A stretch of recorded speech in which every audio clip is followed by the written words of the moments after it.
यदि कोई हमें से कहे कि तुम में ये विकार है, आप गंदे हो, कामी हो, क्रोधी हो, लोभी हो, आप संसार में ज्यादा इच्छा आकांक्षा रख रहे हो, आप सत्य को नहीं समझते, तो हम बुरा मान जाते हैं कि हमसे कहा जा रहा है। हमसे नहीं कहा जा रहा है भाई, हम केवल बुद्धि से कहा जा रहा है, मन से कहा जा रहा है, वही तुम, गंदी वही है। हम तो छिन्न तत्व हैं, हम तो भगवान की तरह दिव्य हैं। इसलिए ये दो रूपों में पाई जाती है प्रकृति, इसको समझना है हमें। हम कई बार बोलते हैं अरे कैसे संसार छूटेगा। भाई संसार तो कोई भी नहीं छोड़ सकता, सन्यासियों का भी संसार नहीं छूटता, उन्हें भी संसार के धर्म, पेट तो करना ही है ना, भोजन तो करना ही है ना, बनाना भी है, खाना, कर्म तो किसी के नहीं छूटते। भोजन बनाएंगे खाएंगे, नहीं तो जाएंगे जाकर भिक्षा मांग के लाएंगे, कुछ भी करके करना पड़ेगा। संसार ये शरीर है, इसको शुद्ध भी करना पड़ेगा, नहाना भी पड़ेगा, शुद्ध भी। संसार कैसे छूट जाएगा, क्योंकि ये शरीर भी तो संसार का ही अंश है। इसको नहाएंगे, इसको स्वच्छ रखेंगे, पवित्र रखेंगे, लेकिन वो अविद्या, उससे छूटना है। उससे छूटने के लिए जितना कम हम पे संसार होगा उतना हम जल्दी छूट सकते हैं। जितना ज्यादा हम संसार जोड़ेंगे, जितना हम संसार में फैलावा करेंगे, जितना हम उसे फैलाएंगे, उतना ही हमारे लिए छूटना मुश्किल होता जाएगा। हम जितना ज्यादा संसार फैलाएंगे हम उतना ज्यादा उसे पकड़ेंगे, क्योंकि वो कहेगी ये तेरा है, जो तेरे पास आ गया इसको तेरा है, इसको पकड़ लो, इसे छोड़ना नहीं। जब वो छूटेगा तो दर्द होगा, क्योंकि छोड़ना नहीं चाहता है अहंकार। तो संसार में जितना ज्यादा हम फैलेंगे उतना ज्यादा फंसेंगे, और जितना कम अपना दायरा करते जाएंगे, जितना हम कम रहेंगे, जितना हम कम लोगों के बीच में रहेंगे, कम लोगों से मिलेंगे, कम लोगों से संपर्क रखेंगे, कम लोगों में अटैच रहेंगे, तो जल्दी हम उनसे छूट सकते हैं। और जितने ज्यादा लोगों में हम अटैच होते चले जाएंगे उतना ज्यादा हमें वापस आना मुश्किल होता जाएगा। इसलिए संसार जब तक हमारे साथ शरीर है, संसार हमारे साथ ही रहेगा, प्रकृति हमारे साथ ही रहेगी, उससे कोई दिक्कत नहीं है। केवल अविद्या का फंद छूटा तो हम जागृत हो जाएंगे, स्वयं को जान लेंगे कि हम कौन हैं, हम क्या हैं, हम स्वयं चिन्मय हैं, हम तो स्वयं पवित्र हैं, हम तो हर तरह से प्रभु के अंश हैं। तो फिर हमारे लिए इस प्रकृति को छोड़ना आसान है। यहाँ पर ये प्रकृति के दो प्रकार बता रहे हैं कि दो तरह की, दो विध अवस्थित, दो तरह से अवस्थित है, इसके अस्तित्व दो हैं, जिनमें से प्रधान है। प्रधान तो मूल कारण है।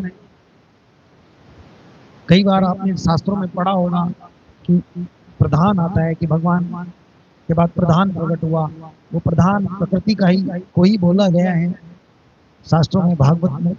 उसके विषय में अभी आगे और बताएंगे। आगे कह रहे हैं कि चूंकि प्रकृति जड़ तथा निष्क्रिय है, अतएव ये वास्तव में भौतिक जगत की कारण नहीं हो सकती, लेकिन भगवान कृष्ण जड़ निष्क्रिय भौतिक प्रकृति में अपनी शक्ति संचारित करके अपनी कृपा प्रदर्शित करते हैं। कह रहे हैं भौतिक जो सृष्टि है वो जड़ है, वो स्वयं नहीं कर सकती। जैसे मिट्टी स्वयं घड़ा नहीं बन सकती, किसी को बनाना पड़ेगा, ऐसे ही ये प्रकृति स्वयं संसार प्रकट नहीं कर सकती, भगवान इसको बनाते हैं। इसके द्वारा, प्रकृति के द्वारा भगवान सृष्टि की रचना करते हैं। आगे कह रहे हैं, कृष्ण सकते प्रकृति है गुण कारण, अग्नि सकते लोह ये कर जागरण।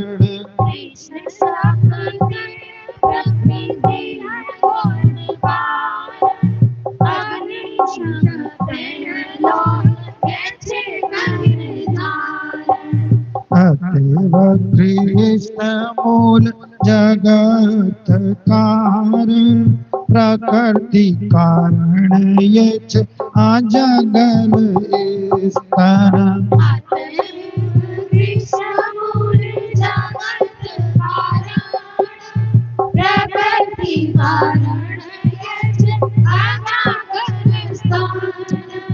माया से कही तारे निमित कारण, से ही नहीं है याते करता हेतु नारायण।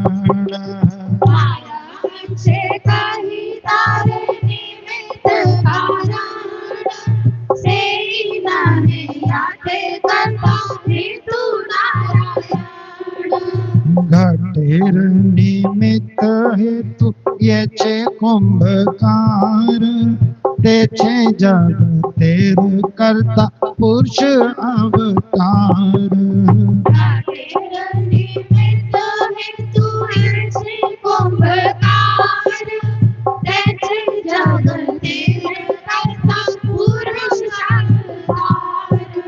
अब ये बता रहे हैं कि कैसे कैसे कार्य होता है।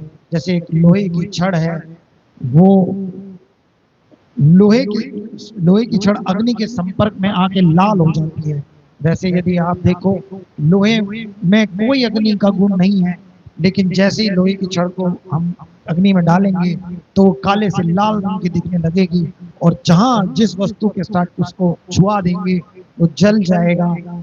और इसी तरह से जड़ माया में जब भगवान अपनी शक्ति को प्रवेश करते हैं, जब भगवान उसके अंदर दृष्टि डालते हैं, तो वही माया सब तरफ से चिन्मय सी दिखाई देती हुई सारे जगत की रचना आरंभ हो जाती है।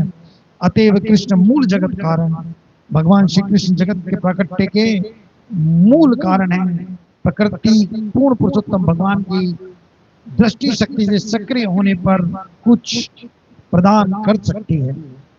भगवान की दृष्टि शक्ति से जब भगवान की दृष्टि पड़ती है जड़ माया पर, तभी वो सारे कार्य आरंभ करती है। भौतिक प्रकृति का माया अंश विश्व के प्रकटने का तत्कालिक कारण है, किंतु वह वास्तविक कारण नहीं हो सकता, क्योंकि मूल कारण तो भगवान श्री नारायण है। प्रकृति जो भी सृष्टि कर रही है, जैसे भी प्रकट हो रहा है, वो केवल गौण कारण है। असली कारण तो ये है कि भगवान श्री हरि, भगवान नारायण की के अंदर इच्छा उत्पन्न हुई कि इस भौतिक प्रकृति को हम प्रकट करें, इसको शुरू करें। तो बस उन्होंने दृष्टि डाली, अवतार लिया, उस अवतार से दृष्टि डाली और प्रकृति प्रारंभ हुई। प्रकृति ने सारी सृष्टि को उत्पन्न करना शुरू हुआ।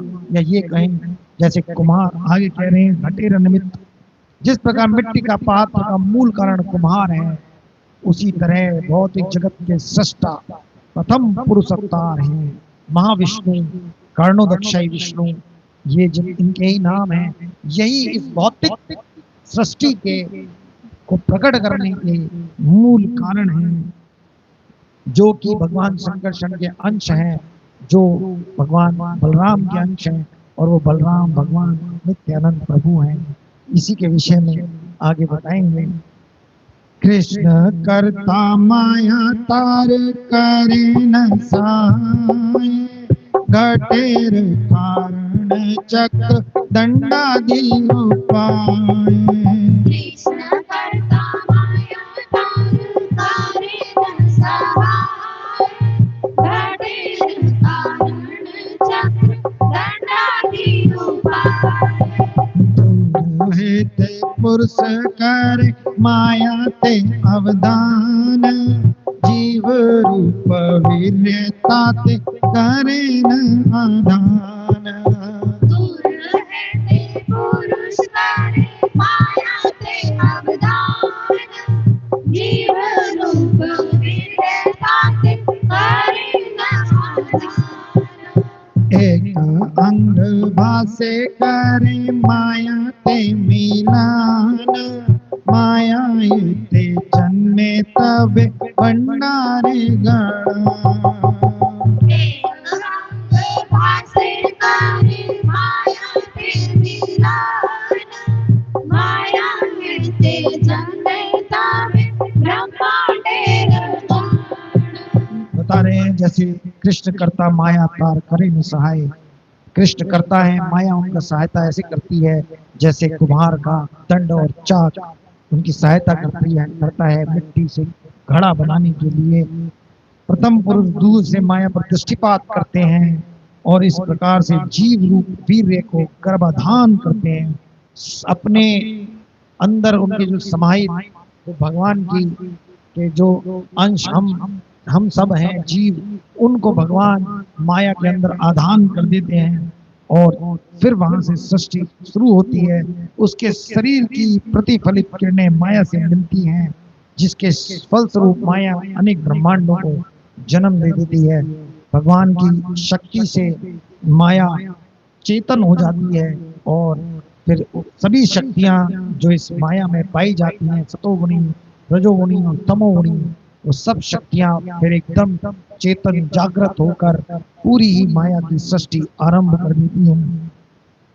अगण्य अनंत यत अंड सन्निवेश, तात रूपे पुरुष कर सबाते प्रकाश।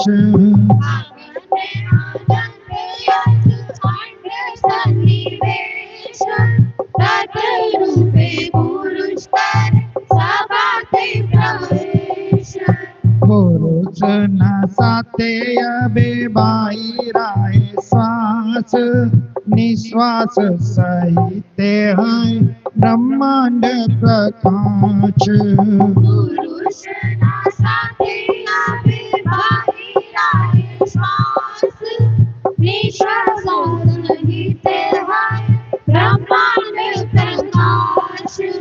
पुनरपि श्वास ये प्रवेश अंतरे, श्वास से ब्रह्मांड वैसे पुरुष शरीर। पुनरपि श्वास आवे प्रवेश अंतरे, श्वास सह ब्रह्मांड वैसे पुरुष शरीर। गवाशेर रंध्रेन त्रिशरेणु चले, पुरुषेर लोम कूपे ब्रह्मांडेर जाले।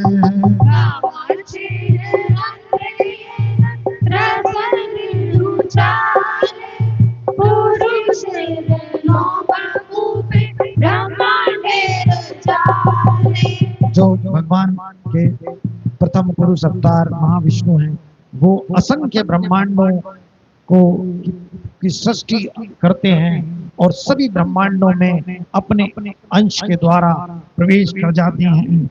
जब पुरुष श्वास छोड़ते हैं तो प्रत्येक श्वास के साथ ब्रह्मांड प्रकट होते हैं। जो महाविष्णु श्वास छोड़ते हैं तो अनंत ब्रह्मांड प्रकट हो जाते हैं, और जैसे वो श्वास अंदर लेते हैं तत्पता जब वे श्वास लेते हैं, जब ब्रह्मांड पुनः उनके शरीर में प्रवेश कर जाते हैं। ये ब्रह्मांड का जो जीवन काल है वो ब्रह्मा जी के उम्र के बराबर रहता है। एक ब्रह्मांड का जीवन काल, ब्रह्मा जी का एक दिन 4 अरब 32 करोड़ साल का है, और उतनी ही बड़ी उनकी रात है। 8 अरब 64 करोड़ साल का एक पूरा दिन रात ब्रह्मा जी का है, और ऐसे ही 30 दिन का उनका महीना, और 360 से 65 दिन के आसपास का उनका साल, और ऐसे ही उनकी 100 साल की उम्र बताई गई है। इतने समय केवल महाविष्णु की एक सांस के बराबर है। वो एक सांस छोड़ेंगे तो सारी सृष्टि प्रकट हो जाएगी। ब्रह्मा जी आगे की सृष्टि शुरू हो जाएगी, ब्रह्मा जी प्रकट होंगे।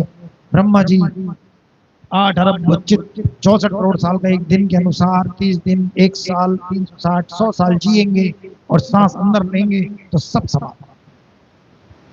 ये है महाविष्णु का ऐश्वर्य, ये है काणोदक्षाई विष्णु की शक्ति, कि जिनकी एक श्वास में सारी सृष्टि प्रकट होती है।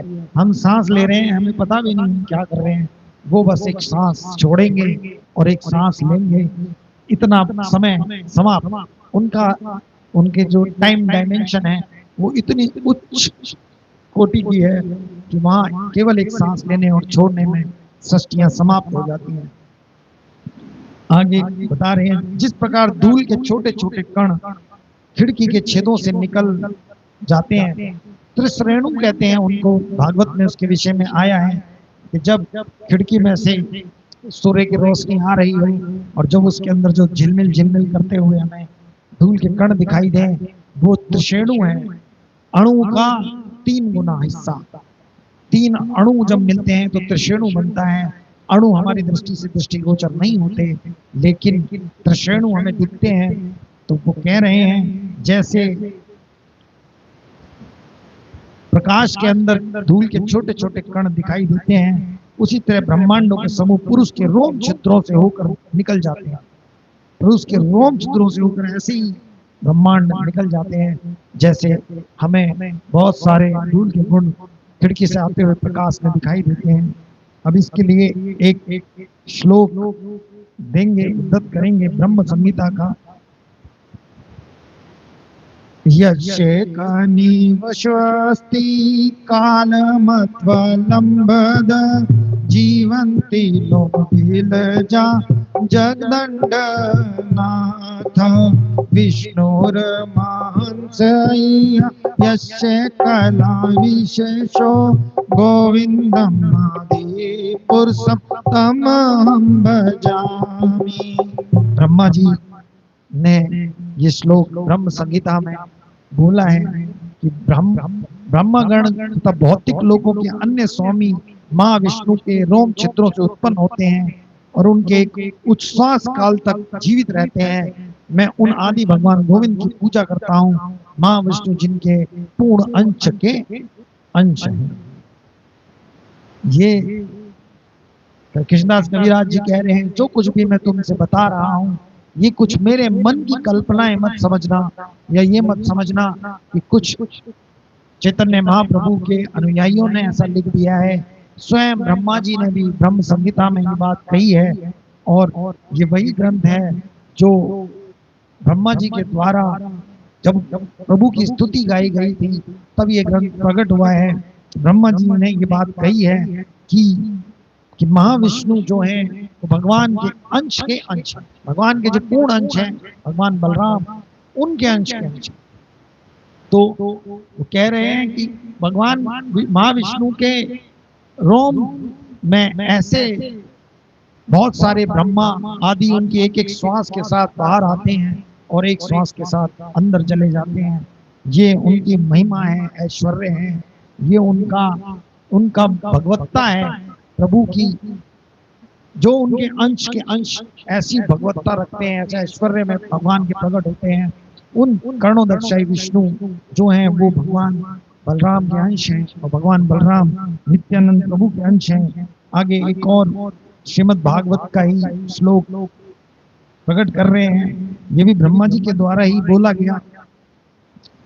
क्वहम तमो मदम ठाचरग्निवार्भु सेवतिष्ठ तंड घट सप्त विस्तताय केवधि विविध गणितांड परुचारे बताधम विश्व रस्य चाते महित्वम।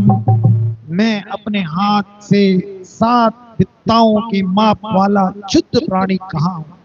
ये ब्रह्मा जी कह रहे हैं कि मैं अपने हाथ से 7 हाथ का क्षुद्र प्राणी कहा जाता हूं। मैं भौतिक प्रकृति, समग्र भौतिक शक्ति, मिथ्या अहंकार, आकाश, वायु, जल तथा पृथ्वी से निर्मित इस ब्रह्मांड से घिरा हुआ हूं। और आपकी महिमा क्या है? भगवान से कह रहे हैं, जब ग्वाल बालों को उठाकर ले गए थे ब्रह्मा जी, उसके बाद जब वापस आकर क्षमा याचना की है और स्तुति करी है भगवान की, उस स्तुति के अंदर बात कह रहे हैं, आपके शरीर के रोमकूप से असंख्य ब्रह्मांड उसी तरह निकल रहे हैं जिस तरह खिड़की के छेद से धूल के कण निकलते हैं। ये ब्रह्मा जी ने ये बार बार उन ब्रह्मा जी का नाम ले रहे हैं जिनके द्वारा सारी सृष्टि प्रकट हुई।